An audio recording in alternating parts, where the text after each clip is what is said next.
Cette formation en ligne s'adresse à ceux qui désirent tout savoir sur la recharge des véhicules électriques à domicile.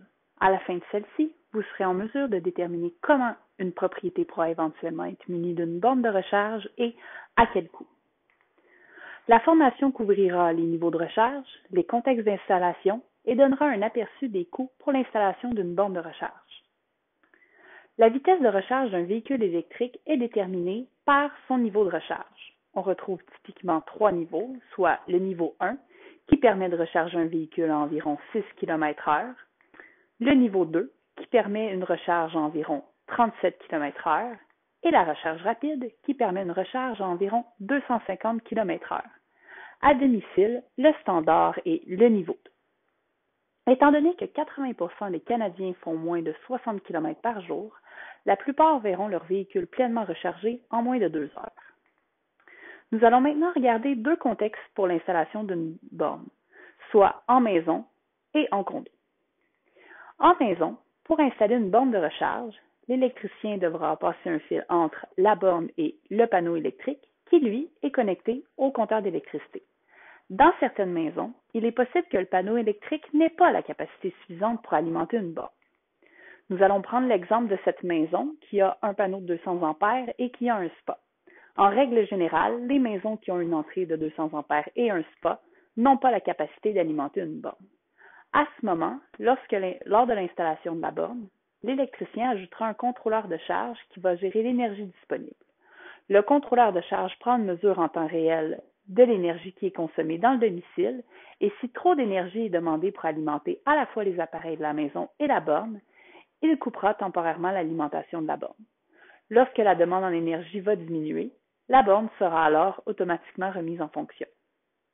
Étant donné que la borne est seulement sujette à être coupée pendant les heures de forte consommation, c'est-à-dire principalement pendant le souper, le véhicule aura amplement le temps de se recharger pendant la nuit. Voici ce à quoi ressemble un contrôleur de charge installé dans une maison. C'est une composante qui coûte environ 1 300 $ installée. Il permet d'éviter de grossir le panneau, type de travail qui est beaucoup plus coûteux. Pour ce qui est des plex, il est important de valider qu'un espace de stationnement dédié est bien disponible. Pour l'installation de la borne, les travaux sont les mêmes et, au besoin, un contrôleur de charge peut être installé. Maintenant, voyons en condo comment une borne peut être installée. En condo, la plupart des entrées électriques sont de 100 ou 125 ampères. Elles n'ont donc pas la capacité suffisante pour alimenter une borne. De plus, les panneaux sont situés dans le condo, soit un étage supérieur au stationnement. Il est donc impossible de passer un fil entre les deux. Pour installer une borne, l'électricien va, dans la chambre électrique, installer un contrôleur de charge à partir duquel pourra être alimentée la borne. Tout comme en maison, il fera une gestion de l'énergie pour assurer qu'il n'y a pas de surcharge. Voici un exemple de contrôleur de charge dans une chambre électrique. Le tout installé coûte environ 2 000 $. Chose importante à noter, ce type d'installation est possible lorsque les compteurs sont accessibles à partir des stationnements. En condo, il arrive parfois dans les immeubles en hauteur que les compteurs soient inaccessibles car ils sont à un étage supérieur ou sur le toit.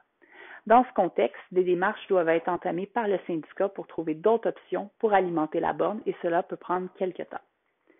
Si on prend l'exemple des sommets à l'île des Sœurs, les 17 premiers étages ont leur compteur accessible, alors qu'à partir du 18e étage, les compteurs sont sur le toit. Dans l'exemple suivant, le condo à vendre est au 5e étage. Étant donné que son compteur est au sous-sol, il pourra facilement avoir une borne de recharge dans son stationnement.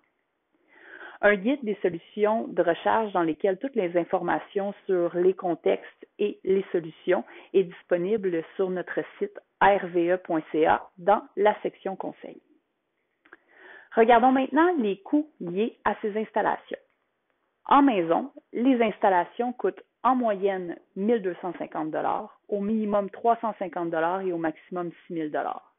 Notez que les prix de la borne et les subventions offertes pour l'installation de celle-ci ne sont pas incluses dans ces prix-là.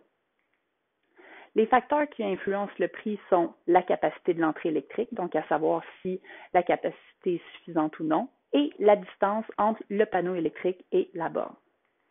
En condo, les installations coûtent en moyenne 3 000 $, au minimum 2 000 $ et au maximum 6 000 $. Les facteurs qui influencent les prix sont la solution qui est retenue pour alimenter la borne, donc selon si le compteur est accessible ou non, et la distance entre la chambre électrique et la borne. Avant de conclure, j'aimerais répondre à une question qui nous est souvent posée. Est-il possible d'utiliser une prise électrique existante? Que ce soit une prise existante en maison ou en condo, la réponse est non.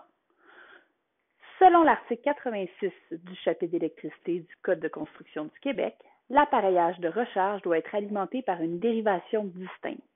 Étant donné que les prises existantes alimentent généralement d'autres charges, il n'est pas possible de les utiliser. C'est ce qui conclut notre formation qui concerne l'installation de bornes de recharge pour véhicules électriques à domicile. Vous trouverez dans la description du vidéo les liens et les différents outils qui ont été énumérés et si vous avez davantage de questions, n'hésitez pas à communiquer avec nous.